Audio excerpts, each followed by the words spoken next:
Abra sua Bíblia, por favor. O Evangelho de Jesus Cristo, segundo escreveu Mateus, capítulo 4, um texto muito conhecido de todos nós. Mateus, capítulo 4, a partir do versículo 1. Mateus, capítulo 4, versículo 1. Vamos ler a palavra de Deus. Diz assim: Então Jesus foi levado pelo Espírito ao deserto, para ser tentado pelo diabo. Depois de jejuar 40 dias e 40 noites, teve fome. O tentador aproximou-se dele e disse: Se és o Filho de Deus, manda que estas pedras se transformem em pães. Jesus respondeu: Está escrito, nem só de pão viverá o homem, mas de toda palavra que procede da boca de Deus. Então o diabo levou-o à cidade santa, colocou-o na parte mais alta do templo e lhe disse: Se és o Filho de Deus, joga-te daqui para baixo, pois está escrito: Ele dará ordem aos seus anjos a seu respeito, e com as mãos ele o segurarão, para que você não tropece em alguma pedra. Jesus lhe respondeu: Também está escrito: Não ponha à prova o Senhor seu Deus. Depois, o diabo o levou a um monte muito alto e mostrou-lhe todos os reinos do mundo e o seu esplendor. E disse-lhe: Tudo isso te darei, se te prostrares e me adorares. Jesus lhe disse: Retire-se, Satanás, pois está escrito: Adore o Senhor, o seu Deus, e só a Ele preste culto. Então o diabo o deixou, e os anjos vieram e o serviram. Amém. Pode sentar no seu lugar. A palavra que eu quero partilhar com os irmãos nesta noite fala sobre providência, a forma de Deus prover todas as coisas na nossa vida. A forma de Deus prover, por isso que ele é chamado, ele é conhecido na palavra de Deus como Jeová Jirê. Todas as vezes que você vira esse termo na Bíblia, Jeová Jirê, significa Deus que provê, Deus de provisão. Isso tem a ver com todas as coisas, com todas as áreas da nossa vida. A primeira vez que esse termo apareceu na Bíblia, Jeová Jirê, foi naquele momento em que Abraão estava para perder tudo e o Senhor restituiu tudo na vida dele. E tudo aí não tinha a ver com dinheiro, com finanças, era tudo aquilo que não tinha preço, né? Era tudo aquilo que era o maior valor do mundo, que era a vida do seu filho. Lembra? Quando ele estava pronto para perder Isaac, e o Senhor disse para ele: Abraão, você não vai perder seu filho. Aliás, eu já providenciei um cordeiro agora, para que no lugar do teu filho seja sacrificado. Então, nesse momento, Abraão vê se cumprir na vida dele o termo que ele tinha usado quando subiu no monte. Porque quando o filho pergunta para ele, né, pai, aqui eu já vi que está a lenha para fazer o holocausto, o Senhor trouxe também o cutelo para imolar o animal, o Senhor trouxe também o fogo, mas só está faltando a oferta, cadê o cordeiro? É naquele momento que ele usa esse termo, é a primeira vez na Bíblia que aparece esse termo, Jeová Jirê, Deus proverá. Então, o Senhor tem uma forma muito particular de prover as coisas na nossa vida. E todas as vezes, irmãos, que nós estamos passando adversidade, que nós costumamos chamar de passagem pelo deserto, já viu como é que as pessoas chamam? Você está passando um momento muito difícil, aí a pessoa diz assim: eu estou passando por um deserto. Inclusive nessa noite eu posso estar ministrando para você que você pode estar atravessando o seu particular deserto. Às vezes o deserto é no casamento, às vezes o deserto é nas finanças, às vezes o deserto é uma luta, uma adversidade ali com um filho, com uma filha. Todos nós temos um tempo de travessia no deserto, né? Você já deve ter ouvido essa frase de que deserto não é um lugar de morar, deserto é lugar de passagem. Então todos nós, em algum momento, vamos ter uma passagem em situações da nossa vida que nós vamos chamar. Esse aí foi o deserto que Deus me permitiu passar. Às vezes Ele não permitiu, às vezes Ele nos leva, porque no caso de Jesus, a palavra diz que foi o próprio Espírito Santo que o levou ao deserto. Jesus tinha vivido, gente, um tempo magnífico antes desse episódio aqui. Jesus tinha ido se batizar, se encontrou com seu primo, profeta João Batista. João Batista o batiza. Quando João Batista o batiza, que ele sai das águas, a palavra diz que o próprio Deus se revela por meio do Espírito Santo, desce sobre ele em forma de pomba e declara para todos que ali estão: esse aqui é o meu filho amado, eu tenho muito prazer nele. Já imaginou? O pai validando o filho. Jesus estava começando sua missão e a primeira aparição foi o pai o validando: esse aqui é o meu filho amado, eu tenho muito prazer nele. Pronto, depois dessa aparição, então Deus chama o Espírito Santo e diz para ele: agora leva meu filho para o deserto, para ele ser provado, para ele estar debaixo do teste do meu maior inimigo. Dá para compreender isso aí? Não foi Jesus que foi andando para o deserto. A palavra diz que foi o Espírito Santo que o levou, para que ele fosse testado. E a palavra diz então que ele jejua 40 dias e 40 noites. É óbvio que a pessoa pode pensar: pastor, como pode uma pessoa ficar sem comer, sem beber 40 dias e 40 noites? Jesus estava em uma outra dimensão, né? Quando a mesma coisa aconteceu com Moisés, né? A palavra diz que Moisés também fica recebendo o decálogo, né? Os 10 mandamentos, ele fica ali numa nuvem, ele está em outra atmosfera espiritual. O corpo ali não exerce a sua função quando nós estamos debaixo dessas leis daqui. Então Jesus estava nesse ambiente. Passado 40 dias no deserto, levado por Deus, agora aparece o tentador, o diabo. A palavra diabo, irmãos, no original grego é diabolos, aquele que divide. Numa simples tradução da palavra diabo, é isso, é aquele que divide, é aquele que confunde. Então a gente percebe que a forma do diabo tentar Jesus foi exatamente tentando confundir a sua mente, né? Porque ele estava frágil, ele estava vulnerável. Eu sempre gosto de ressaltar isso, que o diabo não chegou para tentar Jesus no primeiro dia de jejum, porque ele estava forte. Não chegou no segundo dia, no terceiro dia, ele ainda estava resistente. Agora 40 dias, espiritualmente ele estava muito forte, mas fisicamente, emocionalmente, Jesus estava completamente debilitado. Então aprenda isso também. Quando você estiver dependendo da provisão divina, é nesse momento em que a sua alma estará atravessando uma aguda luta, onde a sua alma vai estar duvidando até da sua fé, da sua convicção. É nesse momento em que mais o maligno vai se aproximar para testar sua mente, seu coração e a sua alma. Porque quando a gente está forte emocionalmente, irmãos, o diabo ele percebe que a gente está com todas as defesas de pé. Quando a gente está fraco emocionalmente, é nesse momento que ele traz as piores tentações. Então cuide muito da sua mente, cuide muito do seu coração. Você entende por que a palavra diz que de tudo que a gente deve guardar, a gente deve guardar o coração?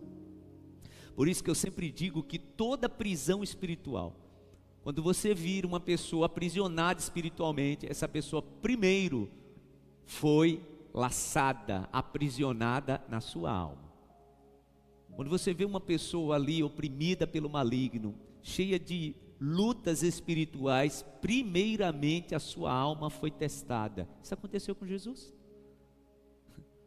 O maligno ficou esperando ali, ele está completamente fragilizado. Ele diz: pronto, agora é a hora de jogar as minhas setas.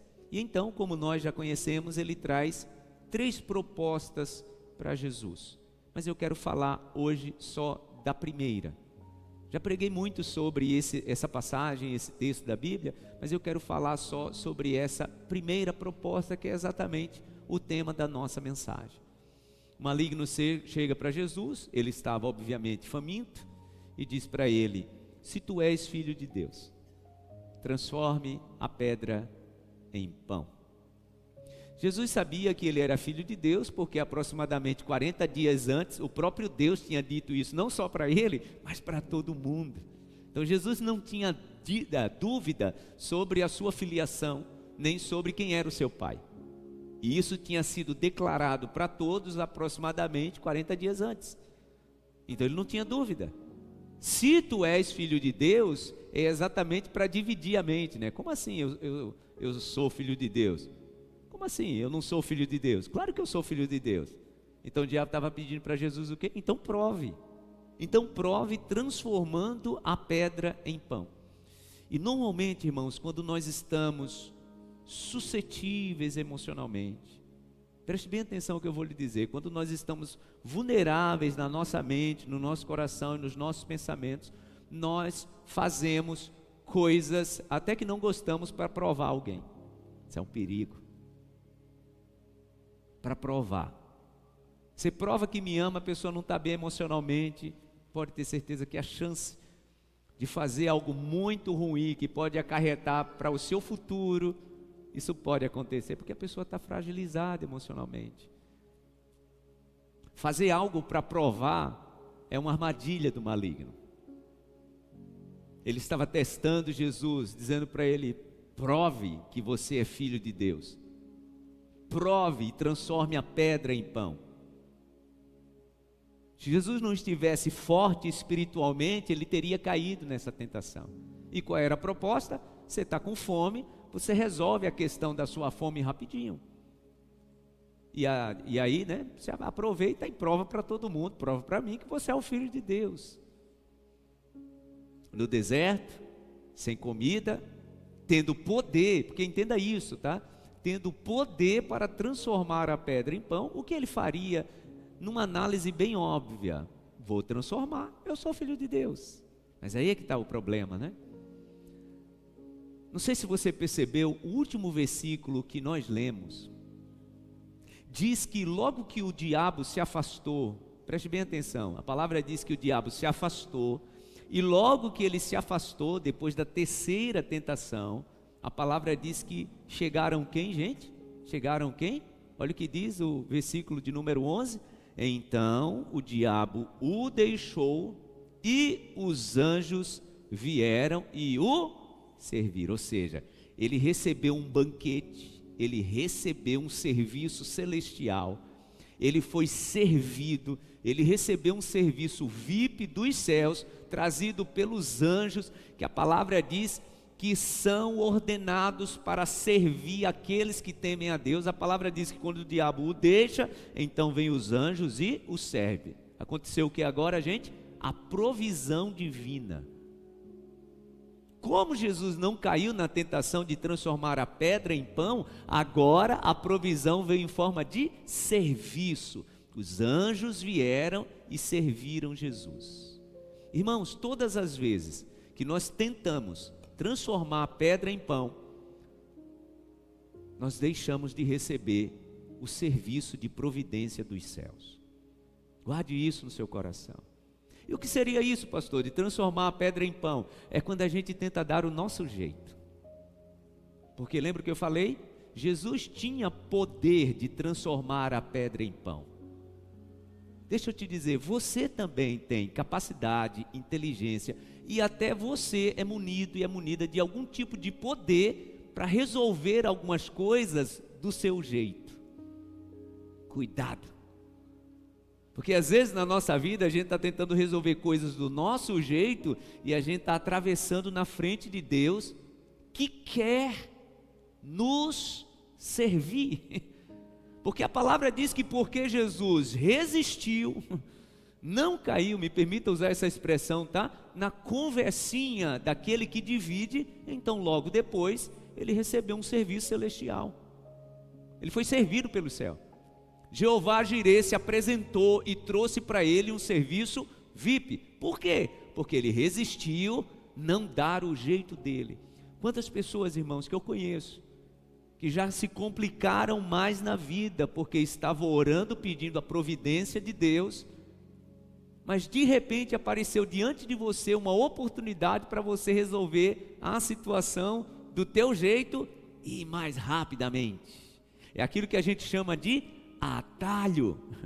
Entenda, no projeto do céu, na sequência de tudo isso, o céu já estava programado para servir Jesus. Jesus já receberia a providência divina que os anjos trariam para ele o que ele precisava. O céu já estava programado para isso.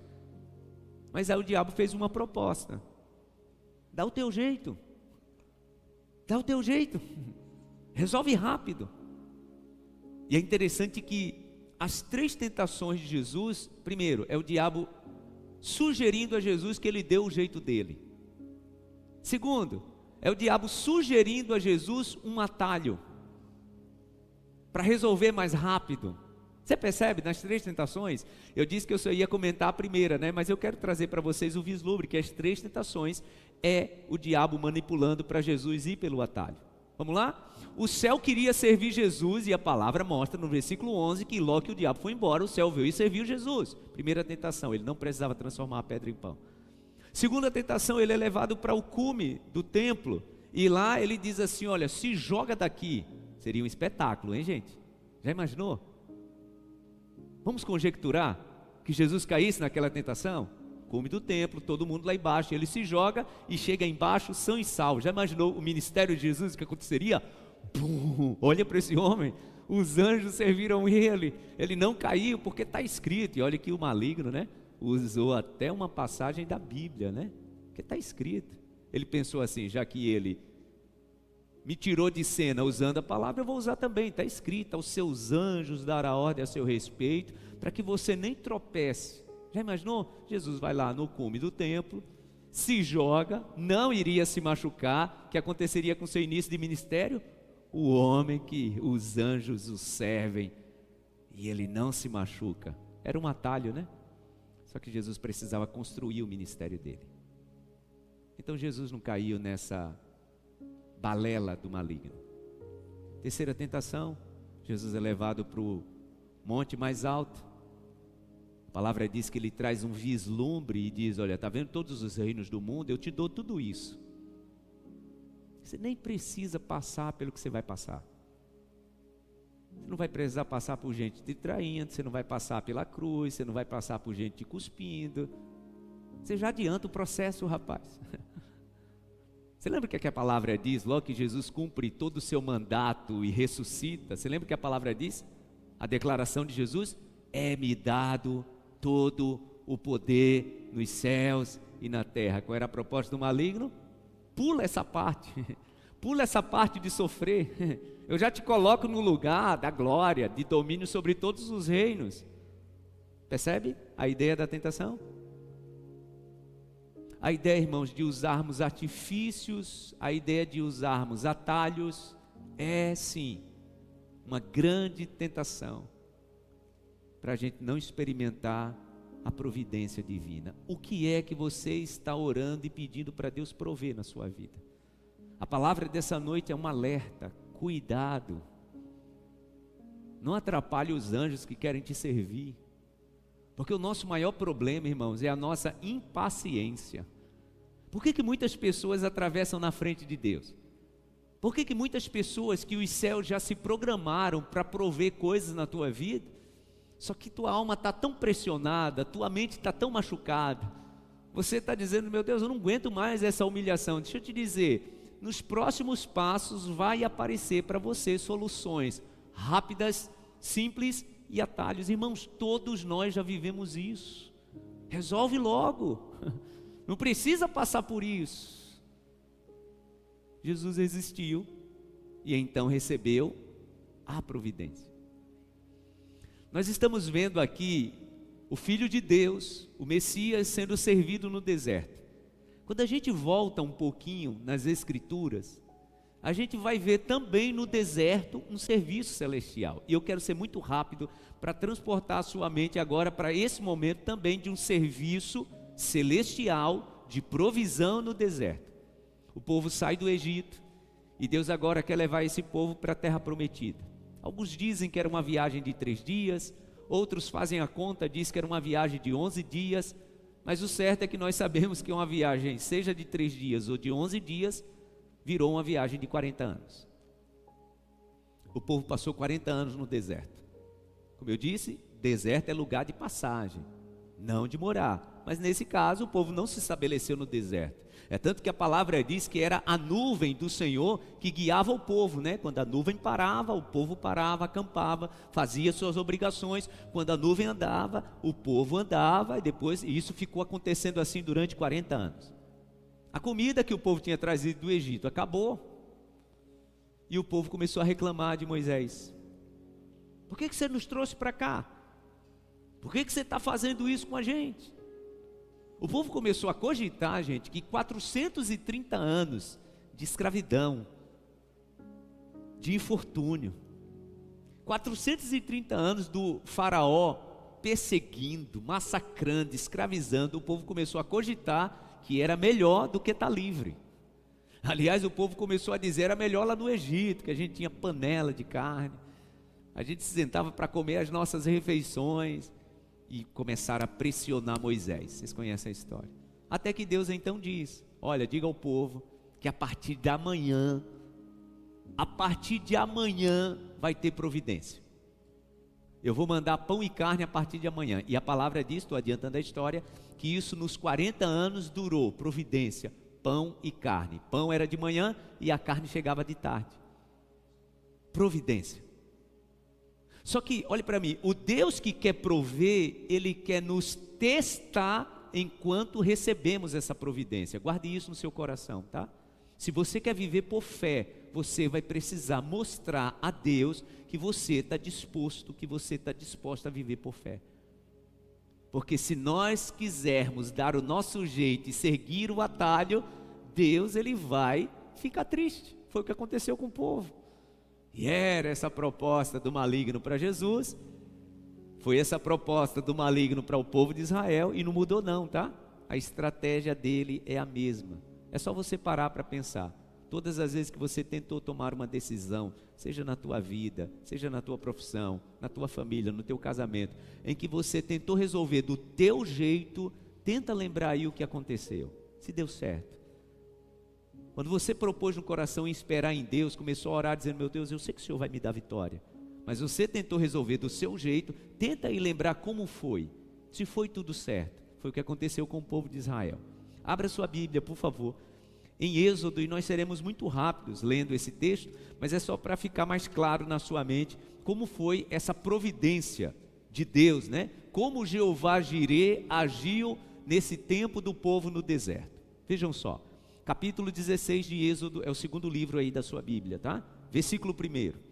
Toda a comunidade de Israel partiu de Eli e chegou ao deserto de Sim, que fica entre Eli e o Sinai. Foi no 15º dia do segundo mês, depois de saírem do Egito, no deserto, toda a comunidade de Israel reclamou a Moisés e Arão e disseram-lhes, os israelitas, quem dera a mão do Senhor nos tivesse matado no Egito. O que acontece quando a gente esquece que Deus provê, né? A gente começa a reclamar, a gente fica impaciente. Quem dera o Senhor tivesse matado a gente no Egito. Lá nos sentávamos ao redor das panelas de carne, comíamos pão à vontade, mas vocês nos trouxeram a este deserto para fazer morrer de fome toda essa multidão. Disse, porém, o Senhor a Moisés, eu lhes farei chover pão do céu. O povo sairá e recolherá diariamente, o povo sairá a recolher diariamente a porção necessária para aquele dia. Com isso, os porei à prova para ver se seguem ou não as minhas instruções. Lembra o que eu disse? Deus vai prover, mas Ele vai nos testar. É assim que a nossa fé é acrescentada. Os irmãos entendem por que na oração do Pai Nosso, Jesus ensinou a gente a orar ao Pai dizendo assim, dá-nos hoje o nosso pão como é, gente? De cada dia. Diga para a pessoa do seu lado, a cada dia. Diga de novo, a cada dia. A providência de Deus é assim, irmãos. Sabe por quê? Porque se Deus já der do mês todo, do ano todo, da vida toda, a gente vai esquecer dele. Aprender a confiar em Deus é não tentar resolver do nosso jeito. Então a promessa de Deus estava clara. Você quer que eu providencie? A pessoa diz que sim, o Israel diz que sim, então ele diz, então tá bom, vai ser todo dia. todo o dia. Eu lhes farei chover pão do céu, o povo sairá a recolher diariamente a porção necessária para aquele dia. Com isso os porei à prova, para ver se seguem ou não as minhas instruções. No sexto dia trarão para ser preparado o dobro do que recolhem os outros dias. Agora, olha o que diz a partir do versículo 13. Então o povo recebeu a promessa. Eu não vou ler o restante. Se você puder ler em casa, você leia, tá? Mas Deus diz também nesse texto que Ele ia mandar a carne. A palavra diz que Deus ia mandar no final da tarde, todos os dias, um vento trazer a carne. Eram cordonizes. E a Bíblia diz que o povo nem precisava sair para pegar, tá? O milagre era tão grande que Deus trazia para a porta da tenda, para a porta da tenda. A palavra diz que se juntava assim as aves na porta da tenda de cada chefe de família. A Bíblia diz que isso era pegar e preparar para comer. Essa era a providência, pão de manhã e carne à tarde. Olha o que diz o versículo 13, vamos para o versículo 13, diz assim: no final da tarde apareceu-lhe cordonizes que cobriram o lugar onde estavam acampados. Ao amanhecer, havia uma camada de orvalho ao redor do acampamento. Depois que o orvalho secou, flocos finos, semelhantes à geada, estavam sobre a superfície do deserto. Quando os israelitas viram aquilo, começaram a perguntar uns aos outros: que é isso? Pois não sabiam do que se tratava. Disse-lhe Moisés: este é o pão que o Senhor deu a vocês para comer. Assim ordenou o Senhor: cada chefe de família recolha quanto precisar, um jarro para cada pessoa da sua tenda. Um jarro é mais ou menos entre 2 a 4 quilos ou litros. É uma medida, um jarro é uma medida de entre 2 a 4 litros ou quilo. Aquilo era necessário para a pessoa tomar café, almoçar e jantar. E a palavra diz que no final da tarde vinha a carne, né? A carne já para preparar para o dia todo. Então Deus está trazendo a ordem, né? Este é o pão que o Senhor Deus fez para vocês comer. Assim ordenou o Senhor: cada chefe de família recolha quanto precisar, um jarro para cada pessoa da sua tenda. Versículo 17. Os israelitas fizeram como lhes fora dito. Alguns recolheram mais, outros menos. Quando mediram com o jarro, quem tinha recolhido muito, não teve demais. E não faltou a quem tinha recolhido pouco. Você vê que a providência de Deus era até para sustentar. Mesmo que a pessoa recolhesse pouco, Deus fazia que aquele dia aquilo fosse providencial. E Ele fazia aquilo ser providência para o dia na vida daquela pessoa. Agora, olha a orientação de Deus. Cada um recolheu quanto precisava. Versículo 19. Ninguém deve guardar nada para a manhã seguinte, ordenou-lhes Moisés. Todavia, alguns deles não deram atenção a Moisés e guardaram um pouco até a manhã seguinte. Mas aquilo criou bicho e começou a cheirar mal. Por isso Moisés irou-se contra eles. Cada manhã todos recolhiam quanto precisava, pois quando o sol esquentava, aquilo se derretia. No sexto dia, recolheram o dobro, 2 jarros para cada pessoa. E os líderes da comunidade foram contar isso a Moisés, que lhes explicou: foi isto que o Senhor ordenou. Amanhã será dia de descanso, sábado, consagrado ao Senhor. Assem e cozinhem o que quiserem, guardem o que sobrar até a manhã seguinte. E eles o guardaram até a manhã seguinte, como Moisés tinha ordenado. E não cheirou mal, nem criou bicho. Comam-no hoje, disse Moisés, pois hoje é sábado do Senhor. Hoje vocês não encontrarão no terreno. Durante 6 dias vocês poderão recolhê-lo, mas no 7º dia, o sábado, nada acharão. Apesar disso, alguns deles saíram no 7º dia para recolhê-lo, mas não encontraram nada. Então o Senhor disse a Moisés: até quando vocês se recusarão a obedecer os meus mandamentos e as minhas instruções? Vejam que o Senhor deu o sábado a vocês, por isso no 6º dia Ele lhes envia pão para 2 dias. No 7º dia fiquem todos onde estiverem, ninguém deve sair. Então o povo descansou no 7º dia. Agora olha a parte mais linda da providência, gente. O povo de Israel chamou maná aquele pão. Essa expressão em hebraica foi exatamente a frase que eles pronunciaram no primeiro dia que o pão desceu. Foi quando viram a terra toda branca, eles pronunciaram essa palavra em hebraico, né? Maná significa: o que é isso? O que é isso? O que é isso que Deus está fazendo? Isso é o que significa maná. Vamos continuar lendo. Versículo de número 31. O povo de Israel chamou maná aquele pão, era branco como semente de coentro e tinha um gosto de bolo de mel. Disse Moisés: o Senhor ordenou a vocês que recolham um jarro de maná e que guardem para as futuras gerações, para que vejam o pão que lhes dei no deserto, quando os tirei do Egito. Então Moisés disse a Arão: ponha numa vasilha a medida de um jarro de maná e coloque-a diante do Senhor, para que seja conservado para as futuras gerações. Em obediência ao que o Senhor tinha ordenado a Moisés, Arão colocou o maná junto às tábuas da aliança para ali ser guardado. Os israelitas comeram maná durante 40 anos, até chegarem a uma terra habitável. Comeram maná até chegarem às fronteiras de Canaã. Aí ele traz agora a explicação, né? O jarro é a 10ª parte de uma arroba. Até chegarem na terra prometida. Olha que coisa, né? A gente pode ter muitas conjecturas ao olhar esse texto. Alguém pode dizer: pastor, então quer dizer que a gente tem que viver numa espécie de dependência o tempo todo? De Deus, sim. Mas entenda, vai chegar o tempo em que Deus ele vai nos conceder um lugar, um ambiente.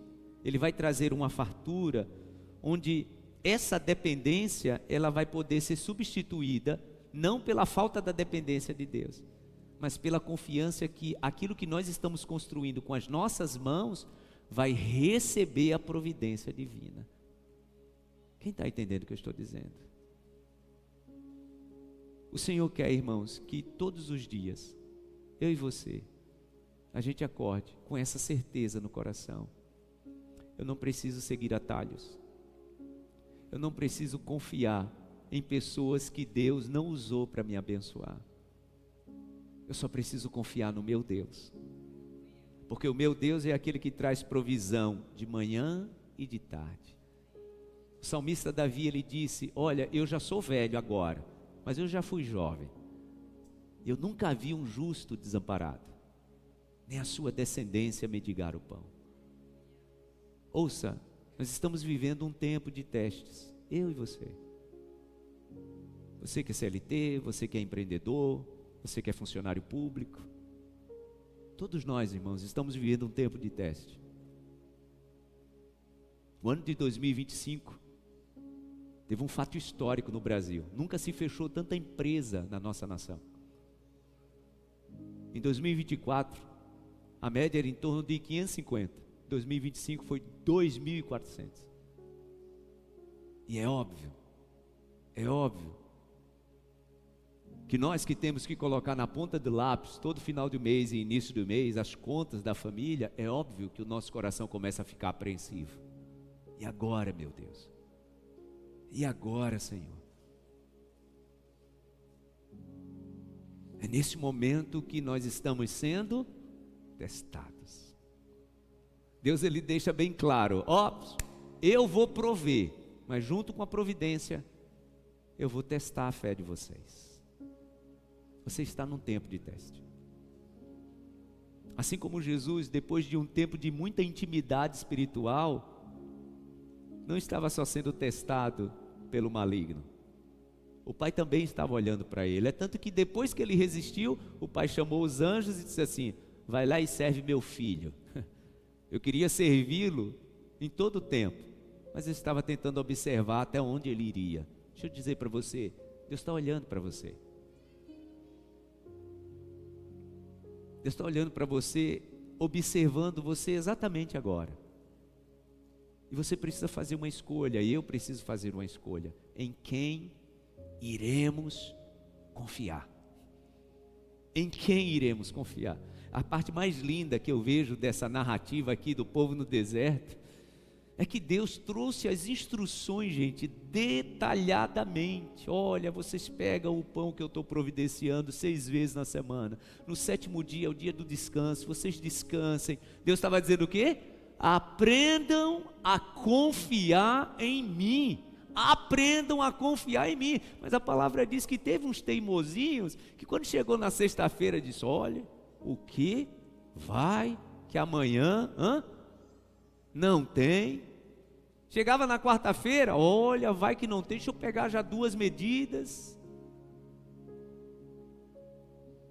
A gente dá para perceber no comentário que Deus faz com Moisés, o Senhor até se irritando, né?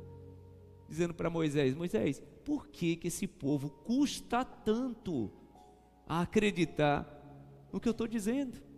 A palavra do Senhor diz, irmãos, que o Senhor é fiel em sua palavra. A palavra diz que Ele vela pela sua palavra para cumprir. Em algum momento o Senhor falhou e faltou na tua vida? Em algum momento o Senhor faltou e falhou sobre a providência que Ele te prometeu fazer? Então aprenda a confiar no Senhor. Não use atalhos. Não tente resolver do seu jeito. Receba essa palavra no coração e aplique-a na tua vida. Porque é nesse momento da escassez que mais você será testado. Deixa eu te dizer mais. É nesse momento que você mais vai receber propostas de atalhos. Gente propondo para você jeitos mais rápidos de resolver algumas coisas. Mantenha-se alerta. A tua alma pode estar fragilizada, mas o teu espírito está forte, então confie no Senhor. Diga para a pessoa do seu lado: confie no Senhor. Diga para a pessoa do seu lado: confie nele. Fique em pé no seu lugar. Não tente transformar a pedra em pão, tá? Não tente transformar a pedra em pão. Normalmente quando a gente está passando por muitas adversidades, né, a gente diz assim: olha, estou atravessando um deserto, tem muitas pedras no meu caminho. Não tente transformar essas pedras em pães. Só confie no Senhor. Coloque assim as 2 mãos na altura do teu coração. Agora você não vai dizer isso para ninguém. Diga isso só para você. Confie no Senhor. Eu quero liberar uma palavra neste momento para você que tem vivido um tempo de temores e de medo. Você que tem vivido um tempo de medos sobre os próximos passos que você vai dar, sobre as próximas decisões que você vai tomar. Porque, irmãos, quando nós estamos atravessando o tempo de deserto, é assim, o medo toma conta. Lembra do povo? O povo que desobedecia a Deus, Deus tinha dito para pegar só um jarro por pessoa, o povo pegava 2 com medo que Deus não fizesse o que Ele disse que ia fazer. E a palavra diz que chegava no outro dia, aqueles que tinham desobedecido iam olhar dentro do jarro e tinham que ir lá, gente, bicho, estragava. É assim que acontece. Quando a gente não aprende a confiar na providência divina, as coisas começam a estragar na nossa vida. Tem muitas pessoas que estão vendo as coisas estragando e Deus está te dizendo: meu filho, minha filha, eu não disse você confiar em mim. Não permita as coisas se estragarem mais. A palavra diz que o povo, quando olhar dentro do jarro, aquele que eles pegaram sem a ordem de Deus, tinha dado bicho. Já imaginou? Agora tinha que lavar o vaso, jogar aquilo fora. Mas o curioso, né, é que a palavra diz que quando eles obedeciam a Deus no 6º dia, já que no sábado não teria maná, quando eles iam olhar dentro do vaso, estava tudo bom. Porque confiar no Senhor é ser protegido por Ele. Confiar no Senhor é receber a providência diária, todo dia, a providência de Deus sobre a tua vida. Mesmo quando o deserto se torna causticante, tá? Mesmo quando o ambiente se torna muito tenebroso, é nesse momento que mais o teu inimigo vai chegar para te testar. Quando a tua alma está debilitada, quando os teus sentimentos estão afetados. O Senhor está te fazendo um convite nesta noite. Confia em mim, minha filha. Confia em mim, meu filho. A minha providência já está liberada sobre a tua vida. Eu ministro uma palavra sobre você. Ministro uma palavra sobre você que está vivendo um tempo de muitos temores e medos. Você que está tendo medo sobre o amanhã. Eu oro por você. que o medo está fazendo você vivenciar muitas crises de ansiedade. Quando você olha para a sua vida, você pensa assim: meu Deus, mas está tudo bem, tudo que eu tinha que fazer eu já fiz. Sou uma pessoa organizada, organizei minhas contas, mas eu não consigo me libertar desse medo. Deixa eu te dizer, você está vivendo um tempo de provação na tua fé. Se jogue nos braços do Senhor. Obedeça a sua voz. Obedeça a sua voz. Obedeça a sua voz, se jogue nos braços dele. Decida confiar no Senhor. Decida confiar na sua palavra. Decida confiar no que Ele diz. E Ele te diz nesta noite: meu filho, minha filha, eu estou cuidando de tudo. Pode descansar. Amanhã a providência vai chegar. E aquilo que está trazendo apreensão ao teu coração, não se preocupe, eu já estou cuidando. Aprenda a confiar. Às vezes, irmãos, nós estamos confiando mais na palavra do homem do que na palavra de Deus. Às vezes você está confiando mais numa promessa que te fizeram. Você está depositando toda a tua confiança naquela promessa que te fizeram, naquilo que te disseram que vai acontecer. Deus pode usar isso para louvor da glória dele, para te abençoar, sim. Mas entenda que acima de todos, de toda palavra, está a palavra do Senhor. Acima de todos, de toda palavra, está a palavra do Senhor. Sabe, você que está com o coração apreensivo por causa de uma situação em que você vive num ambiente político que depende da decisão de outra pessoa, confie e aprenda a confiar no Senhor. O Deus de providência é o teu Pai. Sabe por que Jesus descansava e não ia pelo atalho do maligno? Porque ele sabia quem era o pai dele. O pai dele tinha o validado. O pai dele tinha dito que era ele o filho amado, que ele amava. O Senhor está te dizendo isso nessa noite. Você é a filha amada. Você é o filho amado. O Senhor te valida nesta noite.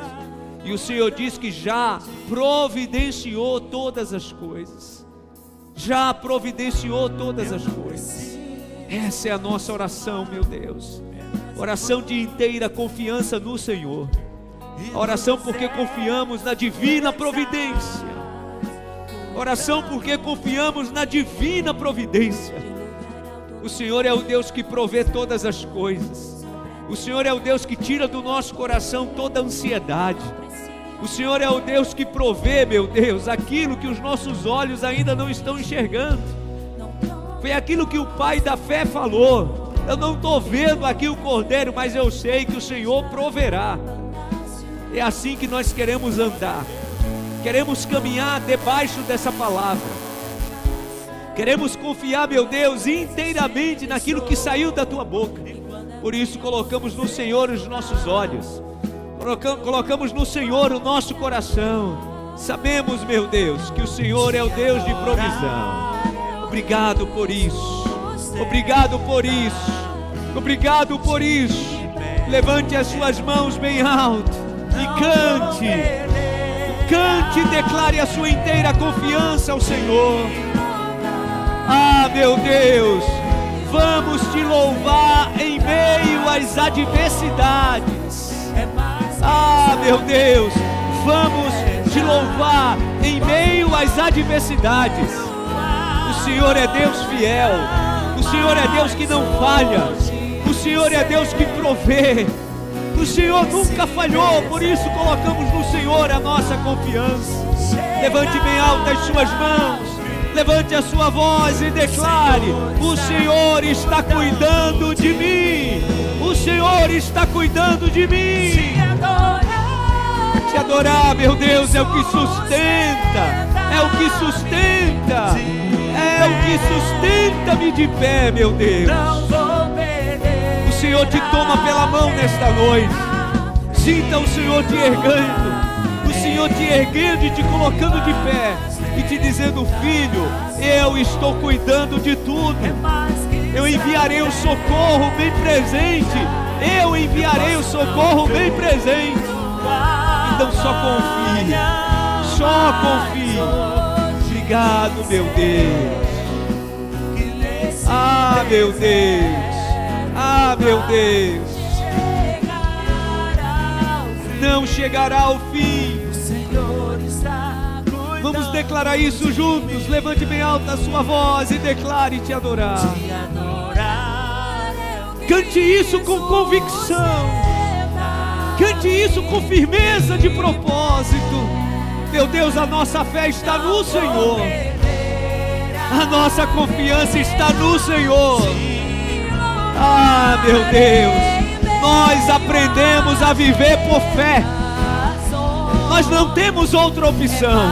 Deixa eu te dizer, você não tem outra opção. A tua opção é confiar no Senhor.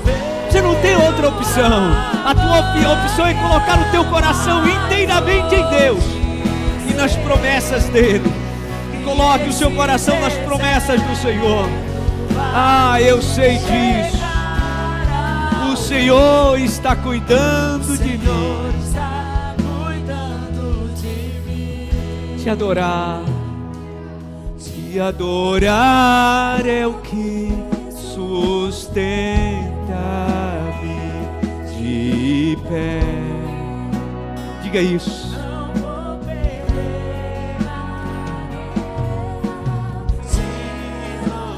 Ah, meu Deus, essa é a nossa única opção. É te louvar em meio às tentações das adversidades. Mas a minha fé me sustenta. Diga isso, mas a minha fé me sustenta. Eu creio assim, meu Deus.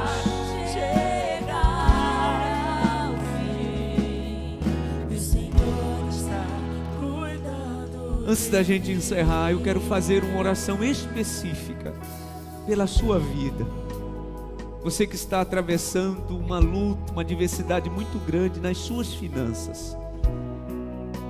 Você tem aprendido, você tem na verdade aprendido, você não tem outra opção. Você tem aprendido a confiar no Deus da providência, e a providência de Deus na tua vida tem sido diária, um dia de cada vez.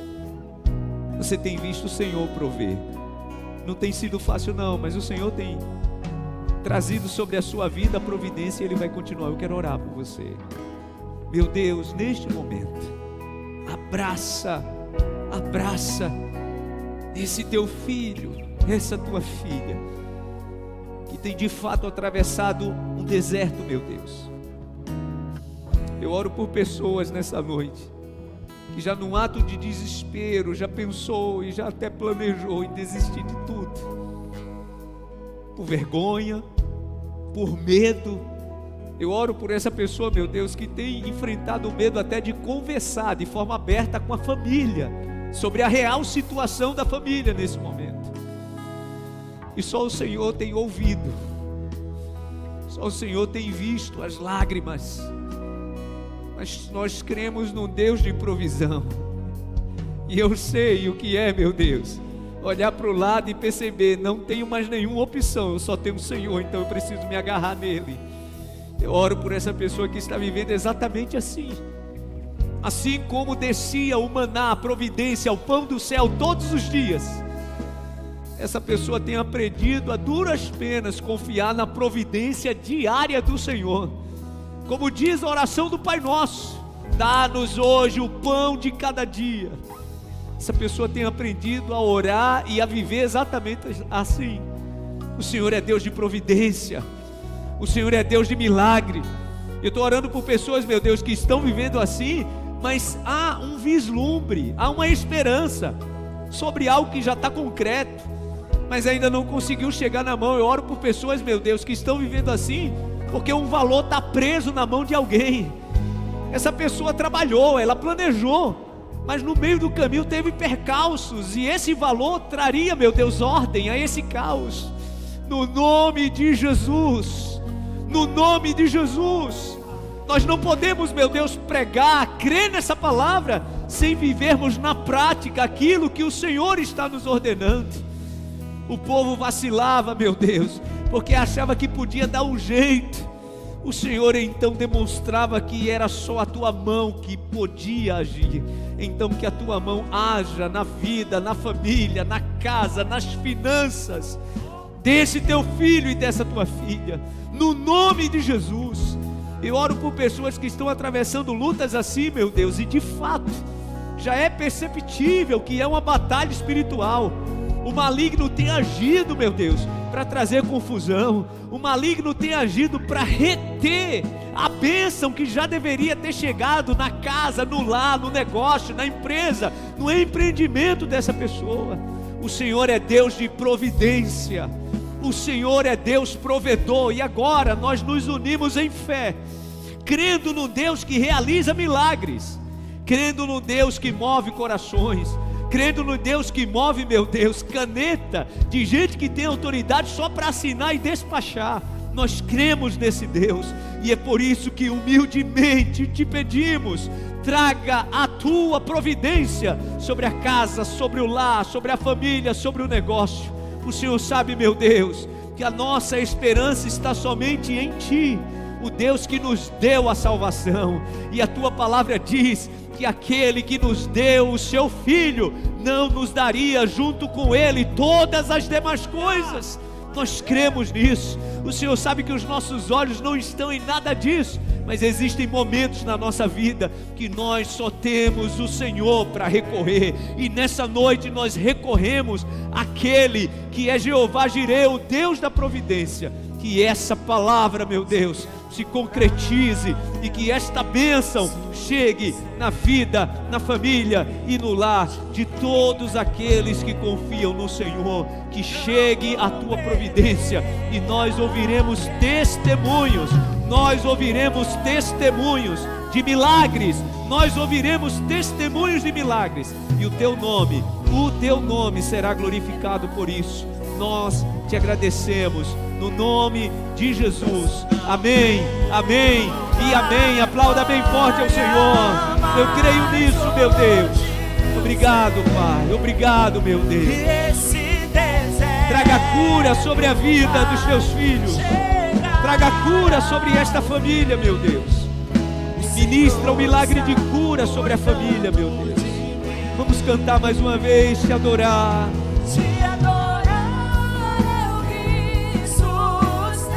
É só o que me sustenta de pé, meu Deus. Não vou perder a guerra, te louvarei em meio às tentações. Obrigado, meu Deus. Leva-nos em paz. Obrigado por essa noite especial. Obrigado pela presença do Teu Espírito Santo. Obrigado por tudo. Tu és o Deus da provisão. E em todo tempo, em todas as coisas, queremos andar debaixo dessa provisão, meu Deus, porque o Senhor é fiel. Nós te agradecemos por isso. Leva o teu povo em paz, guardado, protegido, guiado por essa mão que provê. O teu povo guiado por essa mão que provê. Nós te agradecemos por isso, no nome de Jesus. Que continuemos experimentando da divina providência. Te agradecemos por isso.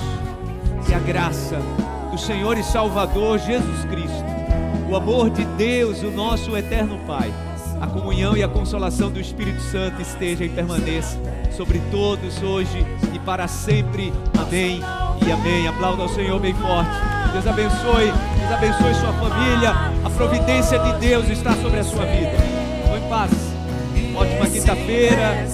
Final de semana chegando. Que Deus abençoe sua família. Em nome de Jesus.